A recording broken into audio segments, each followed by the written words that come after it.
ఆ జిల్లాలో దశాబ్దాల రాజకీయ చరిత్ర ఆ కుటుంబానికి. జిల్లాలోని బ్రాండ్ అంబాసిడర్గా ఉన్న ఆ ఫ్యామిలీ మరోసారి పార్టీ మారేందుకు సిద్ధమైందనే టాక్ ఊపందుకుంది. సీటు విషయంలో సిట్టింగ్ పార్టీ తలుపులు మూసివేయడంతో తనతో పాటు తనయుడి రాజకీయ భవిష్యత్తును దృష్టిలో పెట్టుకుని మరోసారి ప్రతిపక్ష పార్టీ గడప దొక్కేందుకు సిద్ధమైందట ఆ కుటుంబం. ఇంతకీ ఎవరా నేత, ఏంటా కుటుంబ కథ?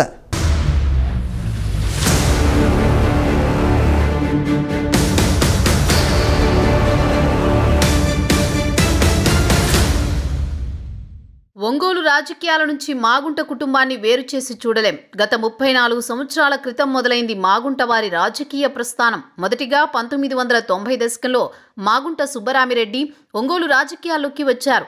1995లో గెలుపొందిన మాగుంట సుబ్బరామిరెడ్డి పారిశ్రామికవేత్తగా, రాజకీయవేత్తగా మారి తన పేరు చిరస్థాయిగా నిలిచేలా వ్యవహరించారు.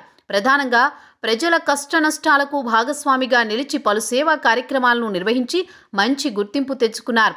అయితే 1995లో మాగుంట సుబ్బరామిరెడ్డి నక్సల్స్ చేతిలో హత్యకు గురయ్యారు.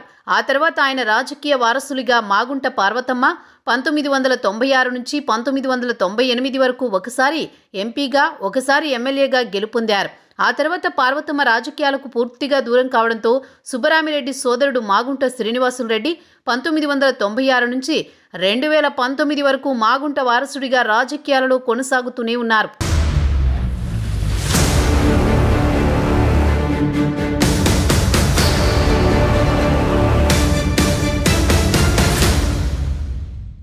మాగుంట శ్రీనివాసరెడ్డి గత 30 సంవత్సరాల రాజకీయ జీవితంలో వివిధ పార్టీల అభ్యర్థిగా నిలిచి విజయం సాధించారు. కేవలం 1999, 2019లలో 2 సార్లు మాత్రమే ఓటమి రుచి చూశారు. కాగా ప్రస్తుతం 2019లో ఒంగోలు వైసీపీ ఎంపీగా గెలుపొందారు. అయితే ఇక తన రాజకీయ వారసత్వాన్ని కుమారుడు రాఘవరెడ్డికి అప్పగించాలనే నిర్ణయం తీసుకున్నారని రాజకీయ వర్గాల్లో వాదనలు వినిపిస్తున్నాయి. రానున్న ఎన్నికల్లో ఒంగోలు ఎంపీ అభ్యర్థిగా మాగుంట రాఘవరెడ్డి, అలానే ఒంగోలు ఎమ్మెల్యేగా బాలినేని శ్రీనివాసరెడ్డి కలిసి పోటీ చేయాలని నిర్ణయం చేసుకుని ప్రయత్నాలు కొనసాగించారని సమాచారం.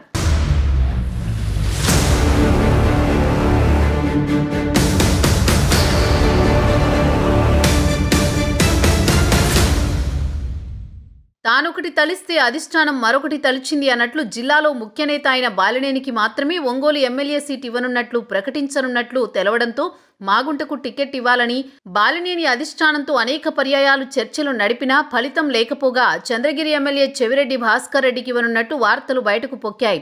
దీంతో మాగుంట శ్రీనివాసులరెడ్డి టీడీపీ అధిష్టానం సానుకూలంగా ఉన్నట్లు రాజకీయ వర్గాల్లో చర్చ నడుస్తోంది.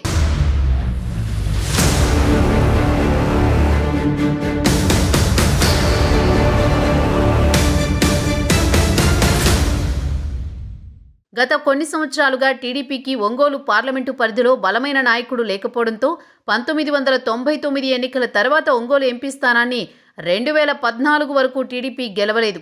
దీన్ని దృష్టిలో పెట్టుకునే 2014 ఎన్నికల్లో టీడీపీ నుంచి పోటీ చేసి ఓటమిని చవిచూసిన మాగుంట శ్రీనివాసులరెడ్డినే తిరిగి పార్టీలోకి చేర్చుకుని ఈసారి ఒంగోలు ఎంపీ స్థానాన్ని చేజిక్కించుకునే ఆలోచనలో టీడీపీ అధిష్టానం ఉన్నట్టు తెలుస్తోంది. దీంతో టీడీపీ అధిష్టానం మాగుంట శ్రీనివాసులరెడ్డికి ఒంగోలు ఎంపీ స్థానం కేటాయించనున్నట్టు ప్రచారం జరుగుతోంది. ఏది ఏమైనా ప్రస్తుతం ఉన్న రాజకీయ నాయకులకు కానీ, వైసీపీ పార్టీకి కానీ దశాబ్ద కాల రాజకీయ చరిత్ర లేనప్పటికీ దశాబ్ద కాలంగా రాజకీయాలలో కుటుంబ సభ్యులను సైతం కోల్పోయి ప్రజాసేవకు అంకితమైన కుటుంబాలకు అవమానకరంగా సీట్లు నిరాకరించడం అనేది పార్టీకి మంచి పరిణామం కాదని విశ్లేషకులు తమ అభిప్రాయాలను వ్యక్తపరుస్తున్నారు.